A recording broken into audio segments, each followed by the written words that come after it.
Now we'll have the presentation of José Luis Soria. He comes from RIA Financial, that he will explain what kind of company is it. He is continuous improvement manager at the company, and RIA Financial is already working with Kanban during the last 4 or 5 years. So they have quite a broad experience working with Kanban, and most recently they have been adopting Kanban for portfolio management, and that is going to be the big thing about his presentation. So please, José Luis, thank you for being here, and the stage is yours. Okay. So good afternoon. I was thinking about the previous presentation. This is the second presentation in a row about portfolio management. It's also a company with an orange color as a corporate color. And by the way, I think we are across the road in Madrid. So it is a coincidence, but I think these kind of presentations about real-world experience are very valuable, and I will try to share different aspects that we are applying in the portfolio management side. So as you can see there, my role is continuous improvement manager. It is a very lean role, if you want. It's something that I am discovering along the way, right? So supposedly my role is to keep the company moving in the improvements and in the not to stall, right, and foster the innovation and improvements. In practice, I arrived to the company like 5 years ago, and in practice, I have been involved in very specific things that needed more improvement at the beginning. So I ended up taking the responsibility for those things. So in my daily work, I do a lot of work about project management, processes, also QA, DevOps, these kind of things. But I try to take care also of not to abandon my role of continuous improvement. So, and one of the reasons why we are getting involved into portfolio management is this, in order to keep the pace. Who knows about RIA? Who has heard about RIA? Nobody? Okay. So RIA is part of a bigger group of companies. But by the way, we are quite a lot of people. Our mother company, Euronet, is in the ATM business. Maybe you have seen, especially in touristic areas, we have these ATMs. They are blue and yellow, and this is a company which is in the Nasdaq. We are in the stock market, and under this company we have several other companies. RIA is in the money transfer segment, as you can see. I will go into that in a moment. Maybe you know about XE. It is pretty popular in online service for when you are going to change currency. This is the typical website that is first in Google. So maybe you are more familiar with that one. And also ePay is part of the group. This is a company which is related to payments and this kind of prepaid cards. You can see more or less what they are doing, right? So about RIA, more specifically, we are dedicated mainly to money transfer, to remittances, and this is a global business. So we have presence in a lot of countries, and we are maybe you know better Western Union or MoneyGram. Western Union is the first in the world by volume, and we are I would say, close to the second place in business. In Spain, we are the first in business in volume of transactions, and as you can see there, this business is mostly about people that are abroad, that are immigrants, and they want to send money to their homes. But in general, we are working with any customer that needs to send money at other country. Okay. We work across several channels, but our principal channel or principal business is physical locations. So we have both stores and we have what we call agents, which are third parties or people that have a brick and mortar business somewhere, and they have this service for the customers to send money. So the typical, maybe it is a hairdresser, a supermarket, a small shop in a neighborhood, and they are offering this service to send money through us. A bit about our presence. As you can see, we are in a lot of countries. We have 3 headquarters, or I could say 4 if I count Middle East, but the principal ones are California, Madrid, and Malaysia. And this is also where we have the whole spectrum of the teams or departments, if you want. So this is where we have IT teams working, and the rest of the departments are sales, compliance, or whatever. And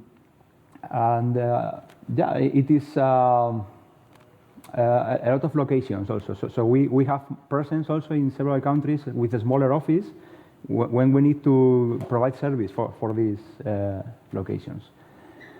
So when I entered RIA, as I said, 5 years ago, I was thinking about what was my new role. I was transitioning for consultancy. I was coaching, doing working companies, and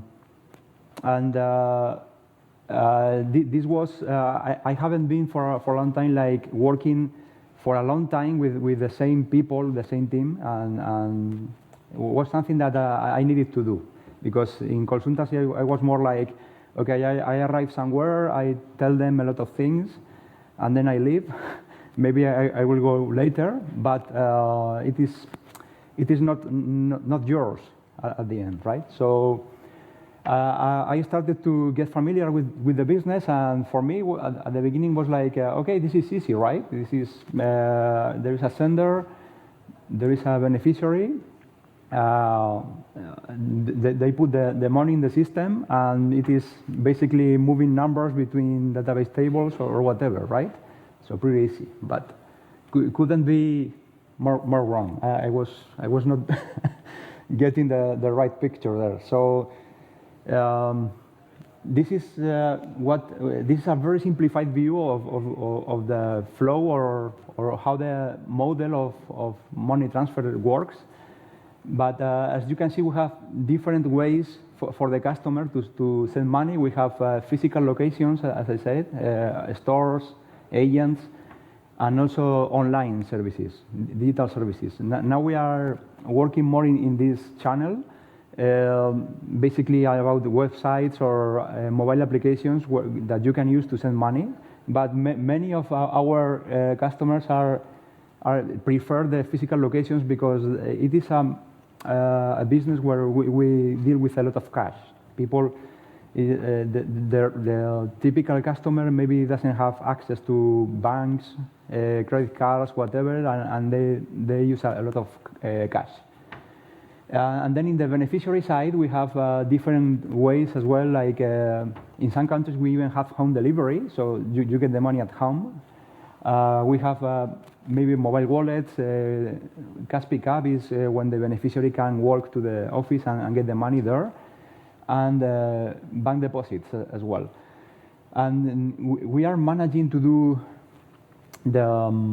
the operations, the transactions in like 10 minutes, and it is like imposed. It is, by the way, it is less time, but we have like a security buffer just in case we need to cancel something. And there is a lot of complexity in here. And back to the map, just to show you some sources of complexity here are, as you can see, we are in a lot of countries, so a lot of things can change and can happen in any country. So one day maybe we need to change the way we are validating the phone numbers for French Polynesia.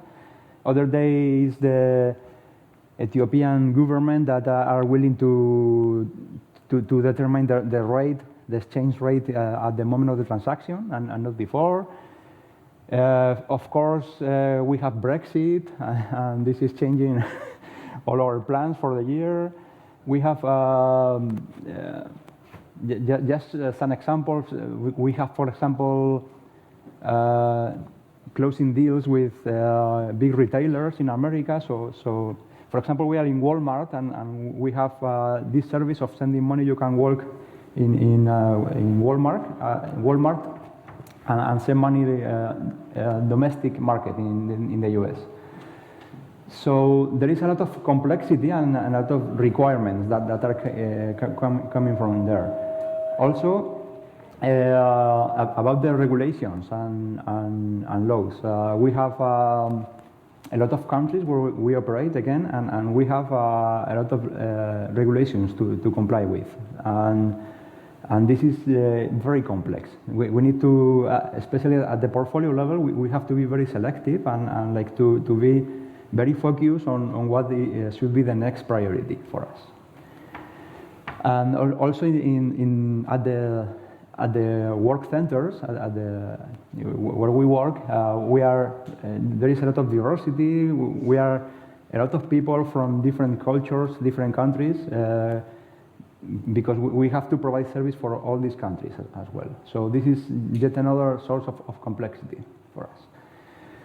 Okay, so what we did, where I am going to tell you like how we are transforming the way we deal with portfolio management, and this has been something that we have been doing for maybe 1.5 years or so. So before that, I was more focused on the team or system Kanban, on what we call the system Kanban, which is at the team levels. And the presentation is not about that. I'm not going to get into much detail, but just to give some background. When we started with taking more care of the portfolio, this part was more or less established, and teams were working in different ways. For example, we have Scrum teams or iterative teams doing iterative development. We have a lot of people working with Kanban more in a continuous delivery way. We have also like cowboys, people working alone, and they are on their own, and they even switch teams on when they want. And especially in the US office, we have also like more classic project management where they are doing like they are arranging people as resources, if you want, and they organize teams along the way for projects. And there is this culture of changing people from one project to another and doing according to the project plan, right? About tooling, for example, we are using Kanbanize for some teams, and it is working pretty well for us. But the main tool we are using is Team Foundation Server. It is not very... Now they changed the name, I think now is Azure DevOps or something like that. It is not maybe the best tool for Kanban, but the nice thing is that it is very well integrated with other parts of the work, like version control, build management, release management. testing, so everything is in the same place, and for the Kanban part, it is good enough for what we are doing. Okay, this is about the teams. Back 2 years ago or so, we were, I don't know if, have you ever seen this feature factory metaphor? You can see it in there, but I think it is a good way to explain where we are in a lot of companies, and this is what we are doing for the most part. I'm not saying that it is completely different now for us, but at least we are transitioning from that. But basically, it was like taking orders, right? It is, as you can see, maybe there are people working around here and delivering things that the customer may like or not. And yeah, the portfolio part, or what we are using to feed the factory is not very defined, or there are meetings, there is guessing. There are rush because of it is the end of the quarter or whatever of the year, and so this is the way we are getting the work into the teams, right? Like pushing. Okay, so if you get into a bit of detail in this article, this is all of this was applying to us. I try to summarize what is related to portfolio management or to the source of work, okay? But for example, yesterday I was attending to the Fitness for Purpose workshop, and it is like this. We're not connecting to core metrics. It was, we were not using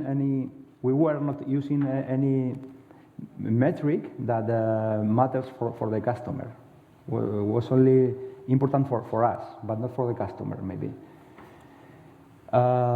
We have things like, of course, roadmaps, but with list of projects, and for the most part, this is like a Gantt chart with teams across here and time, and then we have all the projects.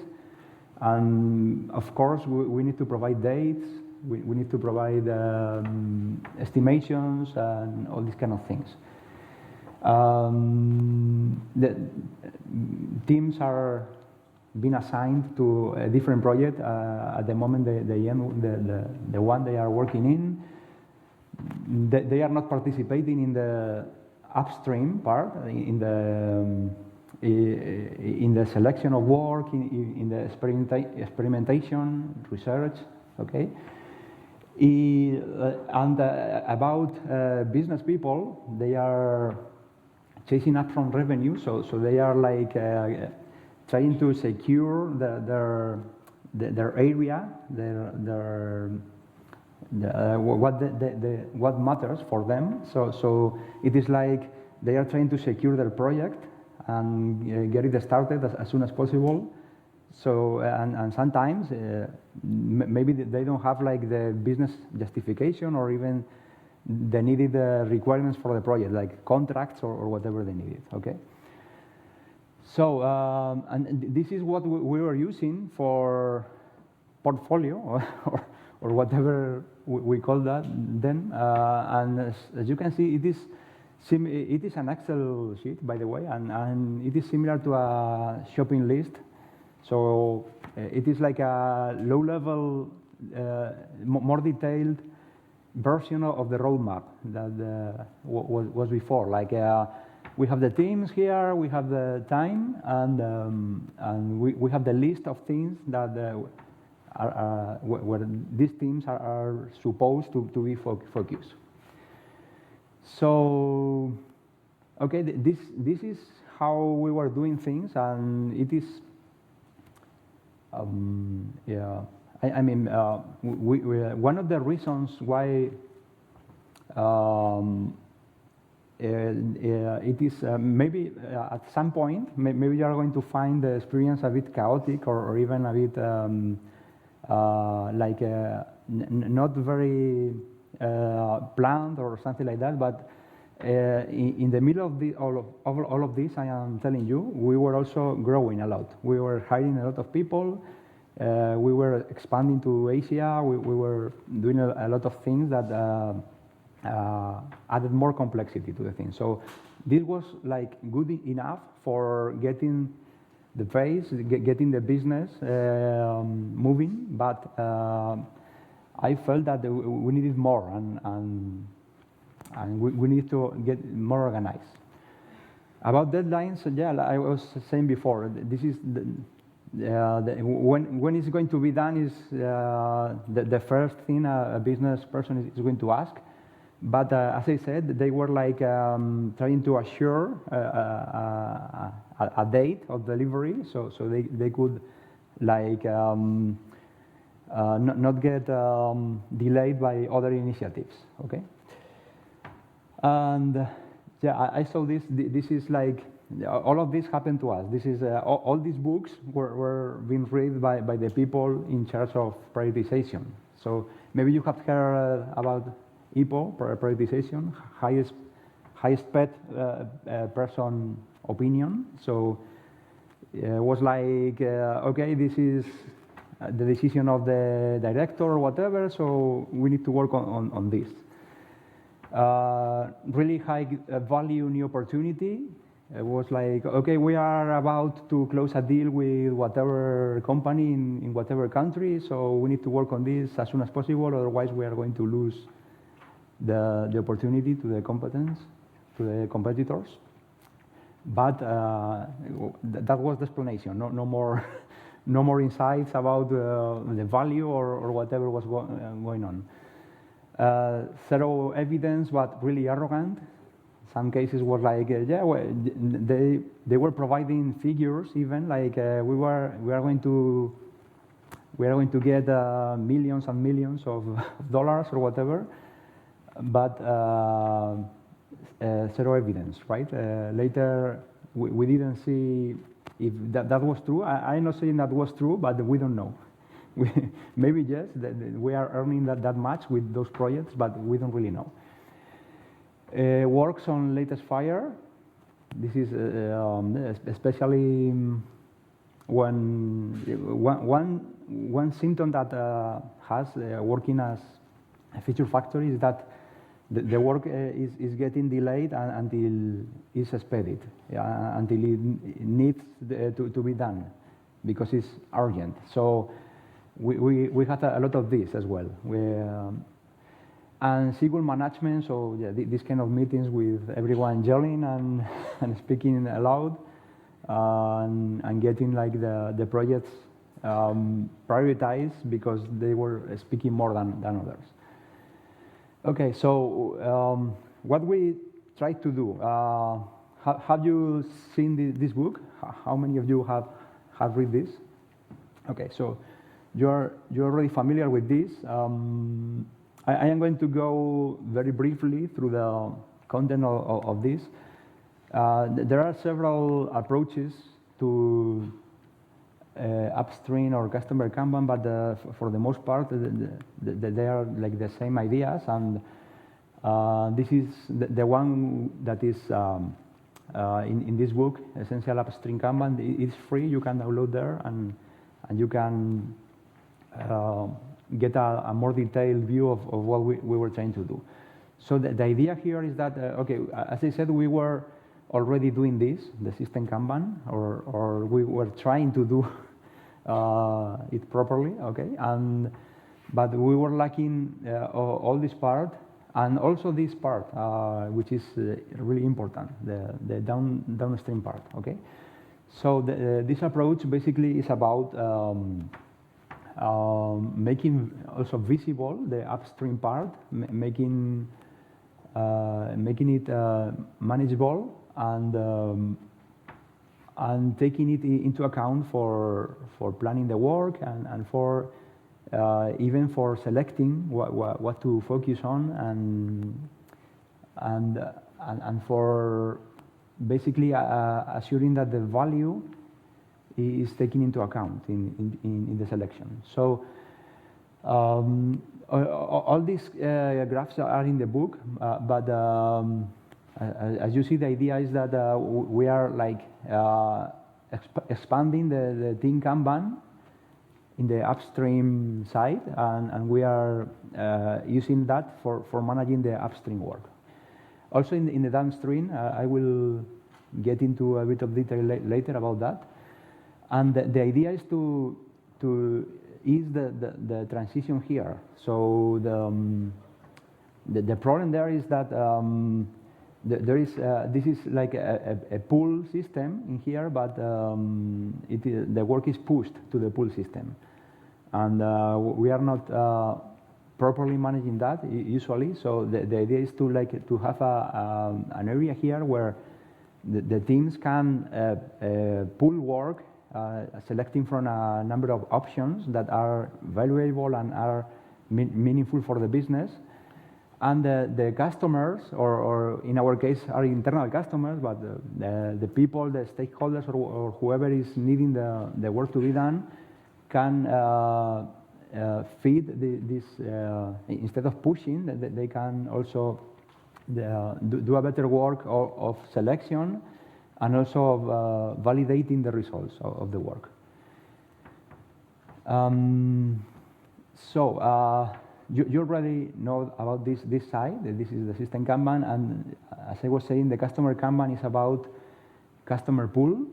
So the customer is defining when the work is being done, because we are introducing like the acceptance of the customer at the downstream part. We are working in requests at the request level in the customer Kanban. We are using the lead time as the main metric, but the customer lead time, not the team lead time, but the customer one. And there are a couple of techniques for the implementation that I will speak a bit more about them later. And very important, we have a collaboration between the customer and the team in the co-creation. So in this area I was mentioning, they are collaborating because the team has a choice also in what to engage next, and also we are involving the team in earlier phases of the work. Okay, what we did here was to, okay, this is yet another view from the book. So this is the funnel that also my colleague in the former presentation was mentioning. So the idea is to work in opportunities, not in like requirements or things that are very defined, but we are going to assess the value of this and do an assessment of options, and then this is the base for deciding what to work on. And there is also, it can be also reflected in the upstream board, the upstream Kanban board, which may have this aspect, but I will show you like real world examples in a moment. So this is what we did. This is like a very low tech or very even, how can I say, not very attractive for the view, but this is an attempt to implement this. And this was like a very controlled experiment only in the Madrid office. So we took a whiteboard and we put this board, and at the beginning was we were using this principle about the start where you are. So we were not involving all the people we wanted at that point. Business people didn't know what is this about. We were just taking the cards for the initiatives or projects, as we call them, and putting them in the board, in the places where they were, in the status where they were, right? And we tried to reflect this flow of having new ideas, doing what the author says in the book about the synthesis. It is about creating options. So it is about assessing the value and getting more information about these ideas, so we can have a more informed decision about what to work on. And then we have a more detailed analysis, and this is where we split the work or do a more detailed analysis of what the team is going to do. And this is the point of commitment where we have the inventory of options, and the team can start pulling work from them. We have, as you can see, we have also these areas. There are, depending on the size, maybe, or on the nature of the work that is requested, maybe doesn't need a lot of clarification, and because maybe the value is very clear, or we know for sure that it is going to be something valuable. So it is going maybe to skip the clarifying part and go directly to the commitment. And yeah, the typical expected train, as usual. This is like the right part of the downstream part of the board, and this was an experiment, as I said. So we just put all the cards in there, and this is what all the teams were doing. Problem with this, yesterday I was also in the teams. In the tools session, and I agree that it is very hard to work with physical boards, especially if you are working in a distributed team. So, of course, we have, as I said before, our main office is in California, and we have a lot of teams there, more than here in Madrid. And by the way, they are supposed to be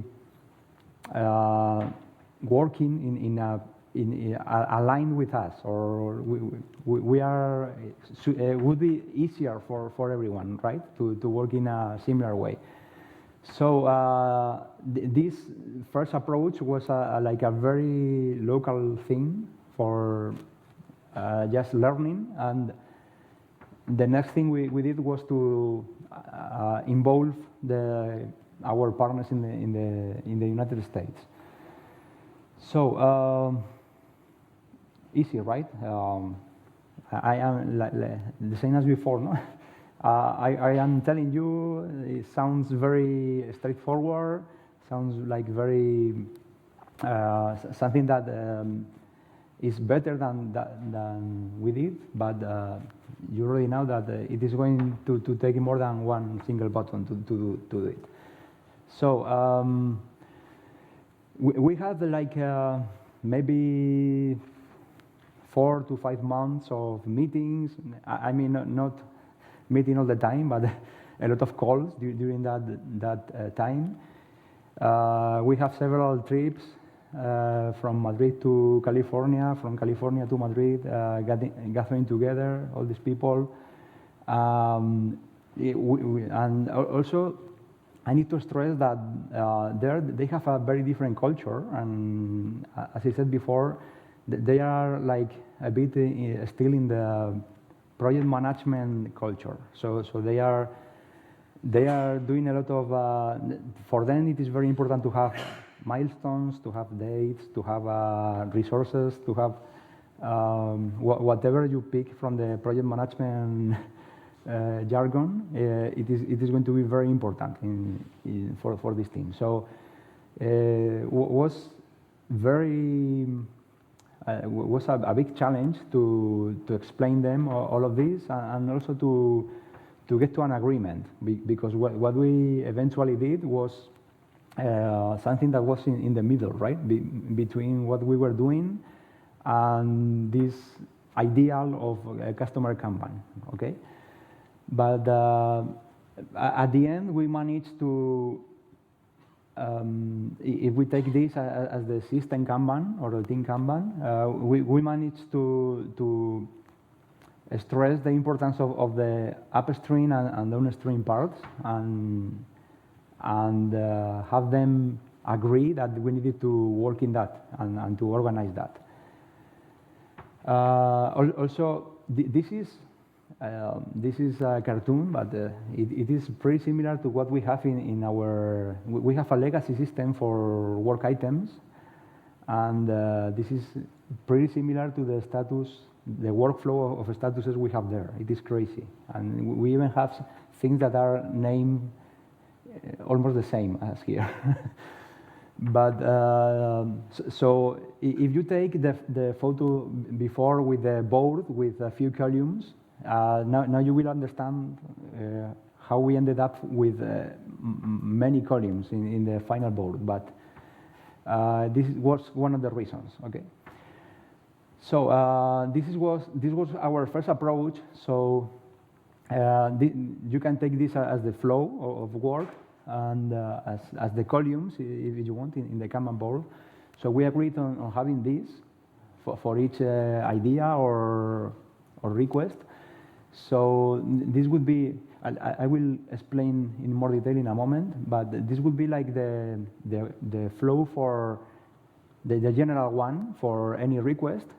But then we were thinking about it, and would be nice to have views, like and this is something that the tools are not solving well for us, especially the tool we are using, that we are using yet another tool for portfolio management. I will tell you in a moment, but this is something that we ended up not doing. We didn't, at the beginning we had the views in the board, but we ended up removing the views because it was a lot of work to keep the views up to date.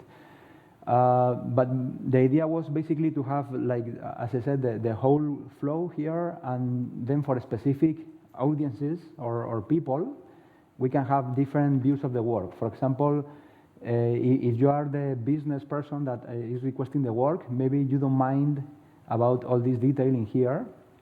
So we were just consolidating all the cards in one state for these people. For the executives that are doing the approval or doing the assessment of the value, it is even more simple. We don't need maybe not even like the backlog of ideas, but we wanted them to be focused on the conversation of what is needed to approve in that moment, just in time. Okay. And the same goes for all this team Kanban part. They don't need the details, right? And then the opposite goes for the team. They have a lot of detail in this board, in this part. But as I said, at the end we didn't do that because of the complexity. Okay, I was speaking about the executive view. One thing that we did in this initiative was to make sure that the right people were involved. So we managed to get them to commit them, to get a commitment from them to do a committee or a group of people that would be reviewing the work, all the requests. As I said, we have requests every day and coming from a lot of sources, and sometimes it's very difficult to have the people that need to be informed don't even know about the request. And something that I didn't mention before is that up to a point, maybe 2 years ago, people thought that it was IT was responsible for the prioritization. It was like, you are not working in that because you don't want to do that, and they were telling us, and it was like, no, you should. We may have an opinion in IT, but it is not our decision only. You need to speak to whoever else needs to be involved for this to happen. Okay. So as I said, we get an agreement from them to meet every 2 weeks and review the board and work in the upstream part, and and have an opinion in the prioritization, okay? So at the end, we ended up with only one flow, and it is not, it is working pretty well. I thought it was going to be more difficult. Maybe the worst thing is that we spend a lot of time in some of the cards that are in several columns that maybe are not really important for the focus of the meetings we have, because they start maybe speaking about things that are here because this particular card is very interesting for them, but we are maybe not focusing on reviewing the value for the project that are coming. Okay. So in these columns, we are like trying to what in the book, in the upstream Kanban, essential upstream Kanban book, is the idea of creating the options. We are taking the ideas, the requests, and we are helping the business people to detail them and to assess the value, and to, I will show you also in a moment how we do that, but we are trying to transform an idea in an option that can be then pulled by the team, okay? We have also the part where we do the transformation into the area where the team is getting to work, okay? The more detailed analysis and design, and we have a second. This is like a second assessment, if you want, from the technical side. This is the only one we had 2 years ago. It was only the IT director, the one like approving projects, which for me was a bit crazy. But this is now happening only after there has been like a review from business people. Okay. And this is where the team is pulling the work and where they are working. And as you can see, we don't have a lot of things in the downstream part, in the how to assess that the value is being delivered, or how is the delivery going, is it working according to the business needs. And this is something that we need to focus in the future. This is a screenshot of the actual board, and basically you have the statuses I mentioned here, and this is a tool that is called a Smart Sheet.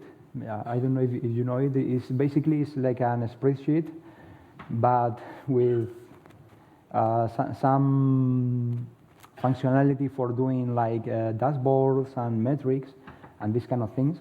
It is not very powerful for Kanban, by the way, but it was something that they were using in the US, and for what we are doing now is working. And as you can see, this is like the implementation of the idea of the upstream, downstream, and the customer Kanban. This is the way we were doing it. This is about how we are transitioning from requests to options, to how we are getting more detail about the work. We managed to agree with the US team as well in a form that we are like asking the business people to fill in, and this is like a bit bureaucratic, but it's useful. It's really useful in the process, because we have all the information in the same place later, and it is also in the history. So we want, if we want to see what a project was supposed to deliver, we can go back here and see it. So we still have the project idea. This is very embedded in the company. We have the desired release date, and we are, for doing this, we are helping we have people like business analysts helping the business people to feel this. So because sometimes they don't even understand some of the things that we are asking for there. But when you explain it, they are going to, usually they are going to feel the form in a pretty effective way. So this is the release date. Of course, all of them are like, okay, I want it for yesterday or whatever, but now that they see that there are more things in the board, and they need to agree. Even some of the things are requested by the same people, so they are seeing clearly that they can't ask for everything for yesterday. Okay. This is the way we are also involving the team, or implementation teams are also participating in this kind of work of assessing the value and having an opinion on the work to do. We have the business sponsor risks, and this is something that is pretty important for us. I was mentioning before that some people were like pushing things, or like getting like getting the ownership of the time of the team, because they feel that otherwise their project is not going to be done at all. So sometimes maybe there is a contract to be signed, there is some regulation to be fulfilled, and it is not even planned or fulfilled. So we are asking them to specify if something about this kind of things is needed. So we can also use that for the assessment and the prioritization. And more information. This is about sizing. The problem here is that it is mandatory for the business people. I try to explain my colleagues in the US that they are not maybe going to have a good idea of the size of the implementation of the work, okay? But anyway, we are trying to help them, as I said. So maybe the analysis is going to work with the team at this point and have a rough estimation for the priority. And then we have like the financial analysis and a couple of things about customer experience and legal compliance. Okay, some problems that we are facing, priorities, and this is more not prioritizing cards in the board, but the priorities during the process. For example, sometimes we find that people take the conversation to their part, and here we also play a lot of politics, I would say, so they are only willing to speak about some part of the initiatives, and some of the meetings that we have, they even filter out, they use the filter in the board to remove some of the cards that maybe should be addressed in here. So this is something that we need to address. We have executives in these meetings, and people, we even have from time to time, we have people as the CEO or the VP of operations or whoever, and we still have a lot of HIPPO prioritization. It is when the moment one of these people says that this is important, we are going to put the card, move forward in the board, and there is no discussion. So we need also to work in that. And sometimes we have a problem of the opposite, that we are not having meetings at all, especially if it is like high business session or whatever, and all people are busy. The board is idle for several weeks, and we are not reviewing the work because people are feeling that they have other better things to do. And sometimes it's a problem because work is not moving, and teams are going to work in maybe low value things or low priority things. Okay, so finishing, this is the part in red that we are not addressing so far, but we plan to do. This is very important for this customer Kanban.